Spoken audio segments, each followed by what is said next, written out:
Hello dear students, welcome back to my YouTube channel and this is your English teacher Vijay and today I am going to explain your 8th lesson of class 12th Flamingo book Going Places. Going Places जो है एक ऐसी story है जो कि A.R. Burton ने लिखी है। ये एक मॉडर्न राइटर हैं, ज़ुरीच में जो है ये लीव करते हैं एंड जो है इंग्लिश में लिखते हैं। और इस कहानी में in this story going places Burton explores the theme of adolescent fantasising and hero worship, कि किस तरह से जब बच्चा एडल्ट होता है तो उस दौरान वो एक फैंटेसाइजिंग वर्ल्ड में सर्वाइव करता है, यानी कल्पनाओं की दुनिया में जीता है, बहुत सारे सपने देखता है और दूसरी तरफ हीरो वर्शिप करता है, यानी किसी को मन ही मन चाहने लगता है या फिर किसी को अपना रोल मॉडल मान लेता है। जैसे नॉर्मली जब हम एडल्ट होते हैं या फिर हम जब टीन एज पे होते हैं तो उस वक्त क्या होता है कि बच्चे बहुत सारे सपने देखने लग जाते हैं, ठीक है। किसी क्रिकेटर को रोल मॉडल मान लेते हैं, किसी स्टार को मान लेते हैं।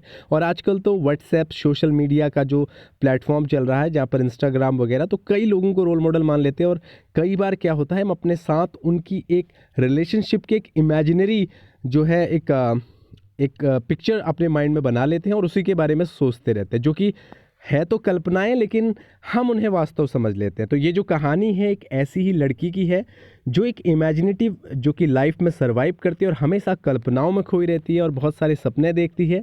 हालांकि उसको इन सपनों के लिए उसके फादर काफ़ी टोकते हैं कि बेटा इस तरह से अनरियलिस्टिक जो है लाइफ सर्वाइव नहीं करनी चाहिए, इतनी बड़ी बड़ी कल्पनाएँ नहीं करनी चाहिए। लेकिन इसके बावजूद वो लड़की जो है वो एक लोअर मिडिल क्लास फैमिली से बिलोंग करने के बावजूद भी सपने बहुत बड़े देखती है। हालांकि कहा जाता है कि सपने हमेशा बड़े देखने चाहिए, तभी आपको कामयाबी भी बड़ी मिलती है। लेकिन कई बार क्या होता है टीन एज के जो सपने होते हैं वो कुछ ज़्यादा ही बड़े हो जाते हैं, जिन मतलब ऐसी कल्पनाएं हो जाती हैं जिन्हें हम सिर्फ कोरी कल्पनाएं कह सकते हैं। तो स्टोरी को पढ़ते हैं और सबसे पहले आपको इसको मैं शॉर्ट समरी में ही समझाऊंगा। सबसे पहले कैरेक्टर्स पढ़ेंगे, कैरेक्टर्स के बाद स्टोरी की एक शॉर्ट समरी आपको बताऊंगा, आपको आसानी से पूरी स्टोरी समझ में आ जाएगी। तो आइए शुरू करते हैं, लेट्स बिगिन। तो देखिए सबसे पहले गोइंग प्लेसेस A.R. बर्टन ने लिखी हुई एक कहानी है और यहाँ पर देखिए आप सबसे पहले इसमें आप कैरेक्टर्स देख लीजिए। सबसे पहले कैरेक्टर है सोफ़ी, इसका नाम है सोफ़ी, ठीक है। स्पेलिंग ज़रूर याद कर लेना, सोफ़ी एंड जेंसी, ठीक है। ये दोनों यहाँ पर जो है कहीं ना कहीं लीड कैरेक्टर में है। वैसे अगर लीड प्रोटैगनिस्ट माना जाए तो सोफ़ी को ही माना जाए, यानी यही वो लड़की है जो इमेजिनरी वर्ल्ड में यानी सपनों की दुनिया में मतलब काफ़ी सारा फैंटेसाइजिंग करती है, सपने देखती है अलग अलग टाइप के, ठीक है। और उन सपनों में हमेशा खोई रहती है। तो ये वो लड़की है जिसका नाम है सोफ़ी।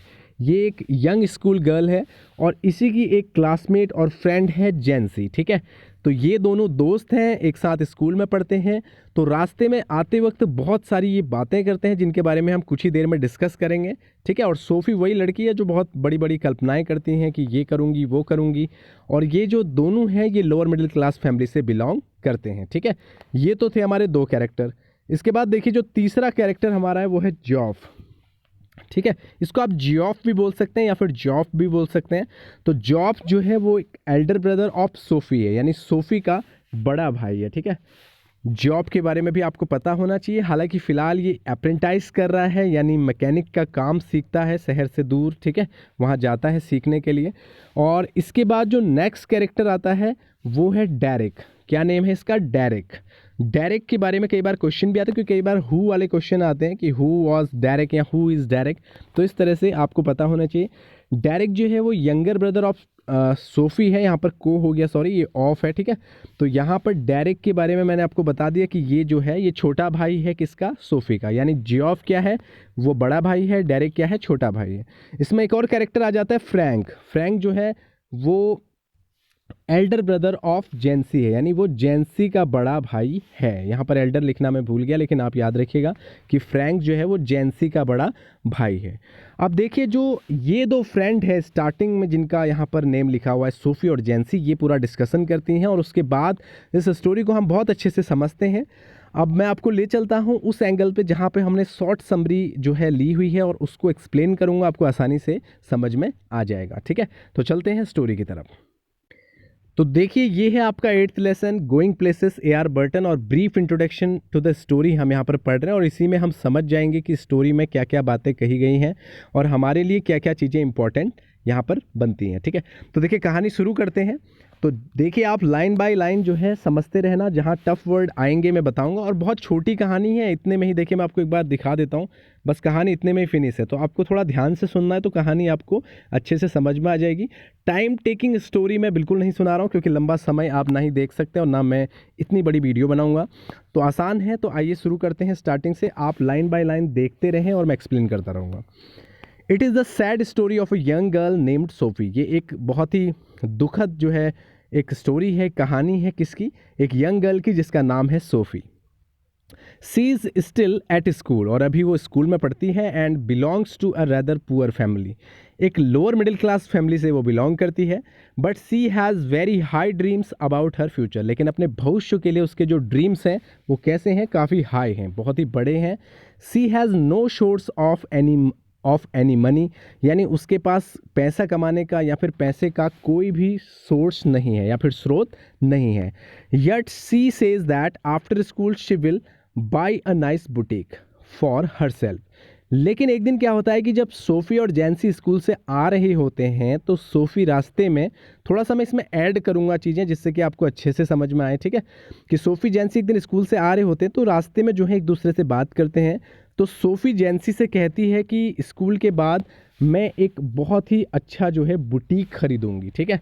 बुटीक खरीदने का मतलब है कि यानी जहाँ पर फैशन के क्लोथिंग्स या फिर जो क्लोथ्स हैं, कपड़े जो बिकते हैं, ठीक है, जो कि लेडीज़ के बहुत सारे ऐसे कपड़े जो है बुटीक्स में मिलते हैं, जहाँ पर सिलाई विलाई का भी काम चलता है, लेकिन साथ ही साथ वहाँ पर डिज़ाइनिंग कपड़े भी मिलते हैं। तो वो कहती है कि मैं एक बुटीक ओपन करूँगी या फिर ख़रीदूँगी, ठीक है। आगे देखिए, तो ये आपको याद रखना है कि उसने क्या चाहत की थी, क्या उसकी डिज़ायर थी, एक बुटीक खोलने की उसकी डिज़ायर थी, ये आपको याद रखना है क्योंकि क्वेश्चन यहाँ से बनता भी है, तो आपको ये पता रहना चाहिए, ठीक है। सी सेज दैट, आगे वो कहती है she will start as a manager, लेकिन इसके लिए जो है वो पहले एक मैनेजर बनेगी। क्यों? क्योंकि जब वो सोफ़ी जैंसी से कहती है कि मैं एक बुटीक खरीदूंगी, तो जो जैंसी है वो उससे कहती है यार इसके लिए तो बहुत सारे पैसे लगेंगे, लेकिन हमारी फैमिली तो बहुत पुअर है, तो तू कैसे एक बुटीक जो है ख़रीद सकती है। तो वो कहती है कोई बात नहीं, मैं स्टार्ट जो है एज अ मैनेजर करूँगी, कहीं पर मैनेजर बन जाऊँगी और वहाँ से पैसे कमा लूँगी। तो देखो यहाँ पर लिखा भी है कि she says that she will start as a manager straight off and thus collect a lot of money. और इसके थ्रू वो क्या करेगी, बहुत सारा पैसा कमा लेगी, ठीक है, मैनेजर बनेगी, और मैनेजर बनने के साथ वो क्या करेगी, बहुत सारा पैसा जो है कलेक्ट कर लेगी, यहाँ पर लिखा हुआ है, ठीक है। But she never stop to think who will take such a young and inexperienced girl as a manager straight off. लेकिन वो ये कभी नहीं सोचती है कि एक जो कि जिस लड़की के पास अनुभव तक नहीं है उसे कोई मैनेजर कैसे बना लेगा। एक यंग गर्ल जिसके पास अनुभव ही नहीं है या फिर जो अनुभवहीन है उसे कोई मैनेजर कैसे बना लेगा। आपको पता है कि मैनेजर की पोस्ट के लिए एक्सपीरियंस्ड होना बहुत ज़रूरी है, लेकिन सोफ़ी तो अभी स्कूल गर्ल है, इनएक्सपीरियंस्ड है, तो उसको कोई मैनेजर क्यों बनाएगा। तो वो लेकिन वो खुद में ऐसा कभी नहीं सोचती कि मुझे कौन रखेगा मैनेजर, लेकिन वो ऐसी हवाओं में बात करती है और कहती है कि कोई बात नहीं, मैं मैनेजर बनूंगी पहले और बहुत सारा पैसा वहाँ से इकट्ठा कर लूँगी, ठीक है। Then she says she will be an actress, और आगे वो कहती है कि या एक काम करूँगी, मैं एक्ट्रेस बन जाऊँगी। देखो इसके बहुत सारे सपने हैं। पहले इसने बोला कि मैं एक बुटीक जो है वो ख़रीद लूँगी, ठीक है। फिर उसके बाद इसने, जब इसकी दोस्त ने बोला कि पैसे बहुत लगते हैं, तो इसने बोला कोई बात नहीं, मैं मैनेजर बन जाऊँगी। लेकिन ये भी एक बात है कि एक इनएक्सपीरियंस्ड यानी अनुभवहीन लड़की को कोई मैनेजर कैसे बनाएगा। तो ये कहती है कि मैं एक्ट्रेस बन जाऊंगी, यानी एक अभिनेत्री बन जाऊंगी, and run her shop side by side. और आगे वो कहती है साथ ही साथ अपनी शॉप भी चलाते रहूंगी, यानी बुटीक भी चलाते रहूंगी, एक्ट्रेस भी बन जाऊंगी, ठीक है, इस तरह से कहती है। She dreams of becoming a fashion designer, और आगे वो कहती है कि उसका सपना है कि वो एक फैशन डिज़ाइनर बने। तो देखिए ये लड़की जो है कुछ ज़्यादा ही इसके सपने हैं। आगे बोलती है कि ये क्या बन जाएगी, फैशन डिज़ाइनर बन जाएगी। तो बच्चों आपको ये सारे पॉइंट्स याद रखने हैं। एक तो कौन सा, बुटीक वाला, एक कौन सा आगे एक्ट्रेस वाला, और एक कौन सा मैनेजर वाला, और अब जो है फैशन डिज़ाइनर वाला। यानी यहाँ पर इन्होंने जो है पहला जो है बुटीक वाला बोला है, ठीक है, दूसरा जो है मैनेजर बोला है, तीसरे में बोला है एक्ट्रेस, और चौथे में बोल दिया है फैशन डिज़ाइनर। तो ये चार सपने तो इसके हमारे सामने ही आ चुके हैं। तो आप लोगों को लग ही रहा होगा कि कितने बड़े बड़े सपने इस लड़की ने देखे हुए हैं, ठीक है। अब देखिए इसके आगे देखते हैं क्या कह रहा है।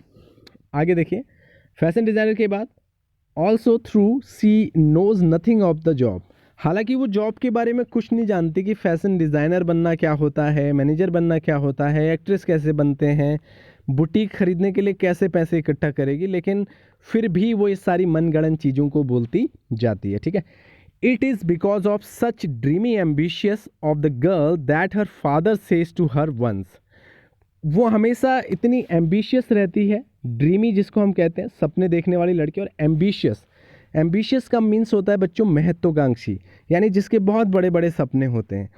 तो अक्सर वो अपने घर में भी यही बात कहती है। तो उसके फादर एक बार उसको एक चीज़ कहते हैं, उसके फादर कहते हैं वन ऑफ दीज डेज, मतलब इन दिनों, you are going to talk yourself into a load of trouble, यानी ये जो तुम इस तरह के सपने देखते हो एक दिन तुम अपने आप को किसी परेशानी में डाल दोगी। ये उसके फादर कहते हैं कि इस तरह के सपने देखना अपने आप को, जो कि हम लोग जिस हैसियत के हैं या फिर इस वक्त जो हम लोगों की वैल्यू है, उस कंडीशन में अगर तुम इतने बड़े सपने देखोगी तो एक दिन तुम अपने आप को जो है किसी प्रॉब्लम में डाल लोगी। ठीक है, ट्रबल का मतलब आप जानते हैं किसी कठिनाई या परेशानी। ठीक है, तो ये उसके फादर कहते हैं, उसको सजेस्ट करते हैं कि बेटा इतने बड़े सपने मत देखा कर, कभी तेरे को इतने बड़े जो सपने हैं बहुत भारी पड़ेंगे। ठीक है, इस तरह से समझ लो इसको। तो ऐसा उसके कौन कहते हैं, उसके फादर कहते हैं। तो देखिए, जैसा कि उसके फादर ने उससे कहा था कि एक दिन तुम अपने आप को किसी मुसीबत में डाल लोगी, तो सेम ऐसा ही उसके साथ होता भी है। और यहाँ लिखा है and she actually does land her self in trouble, और यही चीज़ जो वो बार बार सोचती है, इसके आधार पे एक दिन वो सच में अपने आप को एक मुसीबत में डाल लेती है। अब वो मुसीबत क्या है, एक्चुअली देखो थोड़ा सा इसमें मैं स्टोरी को पॉज करके आपको बता रहा हूँ कि जो सोफ़ी की जो फैमिली है, ठीक है, जो सोफ़ी की फैमिली है वो मतलब काफ़ी इन लोगों का इंटरेस्ट है फुटबॉल गेम में, और ये लोग फुटबॉल गेम देखने जाते हैं एक बार एक ग्राउंड में। उस फुटबॉल गेम में जो है एक बहुत ही स्टार प्लेयर होता है जिसका नाम होता है डैनी कैसी, जो कि हम अभी नेक्स्ट लाइन में पढ़ने वाले भी हैं। यहाँ पर देखिए नेम लिखा भी है। तो डैनी कैसी जो है वहाँ पर खेलता है, जो कि आयरिश की टीम से है, यानी आयरलैंड की टीम से है, और ये जो है मैच को जिता देता है और काफ़ी अच्छा जो है प्लेयर ये होता है। तो इसके बारे में भी एक इमेजिनेशन जो है ये सोफ़ी अपने मन में बना लेती है, उसी के बारे में हम आगे पढ़ रहे हैं। ठीक है, तो आप समझ लीजिए। तो ये ट्रबल में इसको इसीलिए डालता है क्योंकि ये एक ऐसा विचार बनाती है जो इसको बहुत ज़्यादा प्रॉब्लम में डाल देता है। और साथ ही साथ सोफ़ी जब जो है जब भी अपने घर आती है, जैसे स्कूल से जैंसी के साथ वो घर आई, जैंसी अपने घर चली गई और सोफ़ी अपने घर आई, तो उसको बहुत बुरा लगता है अपने घर में। अपने घर में उसको बुरा इसलिए लगता है क्योंकि एक तो क्या है कि इनके घर में जो है बहुत ज़्यादा गंदगी होती है, एक ही कमरा होता है, अलग से किचन भी नहीं होता है। ठीक है, और वहाँ पर गंदे बर्तन पड़े होते हैं। तो ये उसको देखकर सोचती है यार मैं कौन सी ये लाइफ जी रही हूँ। और कई बार आपने बच्चों देखा होगा कि मिडिल क्लास फैमिली में बहुत सारे ऐसे बच्चे होते भी हैं जिन्हें अपनी फैमिली लाइफ बिल्कुल अजीब लगती है। उन्हें लगता है कि यार वो कहाँ मतलब पैदा हो गए या फिर कहाँ पर वो लाइफ सर्वाइव कर रहे हैं, क्योंकि उनके सपने, उनकी इमेजिनेशन बहुत अलग होती है, लेकिन उनके सामने जो चीज़ें होती हैं वो बहुत अलग होती हैं। ठीक है, और इसी तरह से जो है बाद में क्या है कि उनको कई बार प्रॉब्लम भी होती है क्योंकि वो इन सब चीज़ों के साथ जो है कॉम्प्रोमाइज़ करते करते परेशान हो जाती हैं। तो अब हम स्टोरी को आगे बढ़ाते हैं। थोड़ा सा मैंने यहाँ पर एक्स्ट्रा आपको बोल दिया। तो देखिए क्या होता है कि वो अपने आप को ट्रबल में कैसे डालती है। After a chance meeting with a famous league player named Danny कैसी, उनको मतलब वो कहती है कि एक चांस उसको मिला किससे मिलने का, डैनी कैसी से, जो कि एक फुटबॉल प्लेयर है, कहाँ का, आयरिश। देखो आयरिश मैं यहाँ पर लिख भी देता हूँ ताकि आपको ये स्पेलिंग याद रहे, IRI, सॉरी थोड़ा सा ये इरेज हो गया, आयरिश। ये एक आयरिश फुटबॉलर है, आप इसको आयरलैंड भी लिख सकते हैं। ठीक है, देखिए यहाँ पर होता क्या है, डैनी कैसी से इसकी मुलाकात की जो एक ट्रबल इसको होती है वही मैं आपको बताने जा रहा हूँ।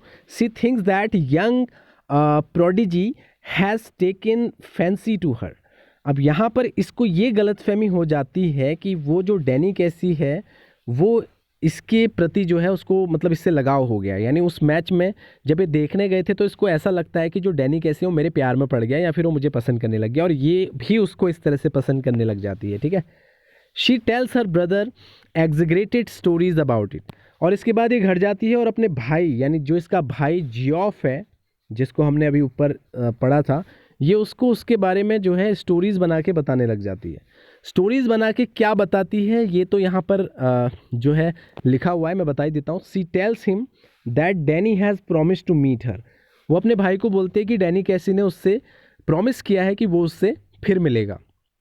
अब एक्चुअली होता क्या है कि जब ये अपने फैमिली के साथ फुटबॉल मैच देखने गई होती है तो डैनी कैसी इसको दूर से दिखता है और ये जो है मन ही मन उसे चाहने लगती है और इसको ऐसा लगता है कि जो डैनी कैसी है वो भी इससे अफेक्टेड हो चुका है, ठीक है। तो कहीं ना कहीं जो है इसको ऐसा लगता है कि वो मुझसे अब मिलेगा। तो ये घर आती है और अपने भाई से बोलती है कि आज मुझे वहाँ जब हम फुटबॉल मैच देखने गए थे तो डैनी कैसी मुझे मिला और उसने मुझे प्रॉमिस किया है कि वो मुझे फिर से एक बार और मिलेगा, ठीक है।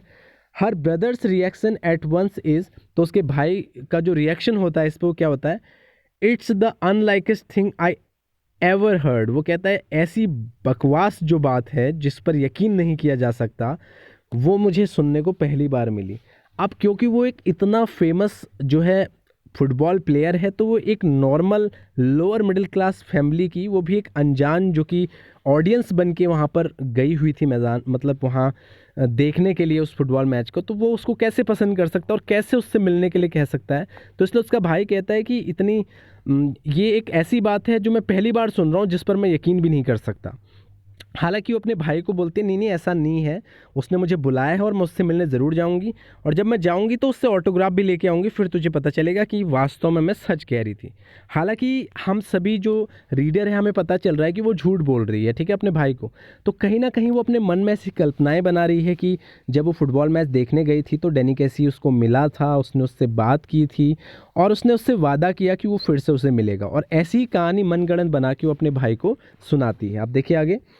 As imagined by her in her own dreams, she keeps waiting for himself at the secluded place away from the town. तो यही जो उसकी सपने हैं, जो उसकी इमेजिनेशन है, इसी के चलते और साथ ही साथ अपने आप को सही साबित करने के लिए वो वास्तव में एक दिन जो है एक एकांत जगह में टाउन के चली जाती है। किससे मिलने के लिए? डैनी कैसी से। मतलब वो अपने घर में कहती है कि आज मैं डैनी कैसी से मिलने जा रही हूँ, ठीक है। हालांकि वो अपने भाई जियोफ से अपनी सारी बातें शेयर करती है। तो जो जियोफ है वो उसकी इन बातों पर यकीन तो नहीं करता, लेकिन वो कहती है देखना मैं आज जा रही हूँ। हालांकि यहाँ पर वो दिन भी बताया हुआ है, सैटरडे का ये टाइम होता है और वो वास्तव में एक पार्क में चली जाती है जो कि एक सेक्रेटेड प्लेस है, यानी काफ़ी एकांत प्लेस है। वो वहाँ पर चली जाती है उससे मिलने। किससे मिलने? डैनी कैसी से। हालांकि आप सभी को पता है कि वो आएगा नहीं, लेकिन ये एक इमेजिनेशन कर रही है ऐसा कि वो आएगा। तो देखते हैं आगे वो आते हैं या नहीं आते। देखिए सेक्रेटेड मीन्स होता है एकांत, ठीक है। टाउन के एक एकांत प्लेस पर ये उससे मिलने के लिए जाती है। In her heart of hearts she knows that he won't come. हालांकि वो मन ही मन, हार्ट्स ऑफ हार्ट्स का मतलब है मन ही मन वो जानती है कि वो नहीं आएगा। Yet she keeps waiting and waiting, लेकिन फिर भी वो उसका इंतज़ार कर रही थी, ठीक है। मतलब इंतज़ार करते जा रही थी, हालांकि उसको पता था कि वो आने वाला नहीं है, लेकिन फिर भी जो है वो उसका इंतज़ार करती जा रही थी। अब देखिए आगे। And at last she has to leave with a broken heart, और फाइनली उसको टूटे हुए दिल के साथ वापस जाना पड़ता है, क्योंकि डैनी कैसी तो उससे वहाँ फुटबॉल गेम में भी नहीं मिला था और ना ही उसने इससे प्रॉमिस किया था। इसने अपने आप में ऐसी कल्पनाएं की कि वो उससे मिला, उसने उससे दोबारा मिलने का वादा किया है, लेकिन फाइनली जो है ये वहाँ पार्क में भी चली गई अपने आप को सच्चा साबित करने के लिए। लेकिन मन ही मन इसको पता था कि वो नहीं आने वाला, क्योंकि वो तो इससे मिला ही नहीं है। लेकिन इसने यहाँ पर जो है फिर भी ये गई और लास्ट में जो है अपने टूटे हुए दिल के साथ इसे वापस आना पड़ा। आगे देखिए। She has also the fear that she would become a butt of ridicule among all the neighbourhood who had come to know of her imaginary romance. और उसको इस बात की चिंता भी सताती है कि अब जो उसके पड़ोसी हैं वो सारे लोग जो है इसका मजाक उड़ाएंगे, इसका मतलब इसके मजाक उड़ाएंगे कि ये एक काल्पनिक रोमांस की बात कर रही थी, मतलब ये झूठ बोल रही थी। अब ये घर जाएगी तो लोगों को क्या जवाब देगी। इसी तरह से ये तमाम चीज़ों को सोचते सोचते जो है अपने घर की तरफ दुखी होके फाइनली जाती है, और इसके हाथ जो लगती है लास्ट में वो क्या लगती है? डिसअपॉइंटमेंट्स लगती है। तो ये थी आपकी स्टोरीज़, और स्टोरी में आपको समझ में आ गया होगा कि ये लड़की जो है ड्रीमिंग वर्ल्ड में जीती है, लेकिन इसके सपने जो हैं सारे झूठे होते हैं। ये एक ऐसी कल्पनाएं करती है जिनका कोई तुक नहीं होता, यानी यहाँ पर कोई भी सच्चाई नहीं होती, लेकिन इसके बावजूद ही अपने आप को बेवकूफ़ बनाती है। आज भी समाज में कई ऐसे लोग हैं जो अपने आप को कहीं ना कहीं बेवकूफ़ बनाते हैं। देखिए, चाहे सपने बड़े देखने चाहिए, लेकिन अपनी परिस्थितियाँ और अपनी जगह, हम कहाँ से बिलोंग करते हैं, उस हिसाब से ही जो है चीज़ों को इमेजिन करना चाहिए। और ऐसी सपनों की दुनिया में भी कभी नहीं जाना चाहिए जो बाद में हमारे हाथ में जो है निराशा लगे। तो स्टोरी में थोड़ा सा मैं आपको कुछ चीज़ें और ऐड करके बता देता हूँ कि जैसे जो जियोफ है वो फ्रैंक को, यानी जैंसी के भाई को भी ये बात बताता है कि यार मेरी बहन ऐसी ऐसी बातें कर रही हैं, ठीक है। और बाद में जो है सोफ़ी को जब पता चलता है कि जो जियोफ है उसने फ्रैंक को ही बता दिया, तो काफ़ी गुस्सा भी होती है, ठीक है। और जेंसी जो है यहाँ पर उसको काफ़ी समझाते रहती है कि तू इस तरह की बातें मत किया कर, हम लोग लोअर मिडिल क्लास फैमिली के लोग हैं, हमारी ज़िंदगी में हम इतने बड़े सपने नहीं देख सकते, हमारा काम है स्कूल के बाद बिस्किट फैक्ट्री में काम करना और यही हमारी लाइफ है, हमें यही सोचना है। तू जो ये अनरियलिस्टिक चीज़ों को सोचती है, इससे तू एक दिन बहुत बड़ी प्रॉब्लम में आ जाएगी। ये बात इसकी फ्रेंड भी इससे कहती है।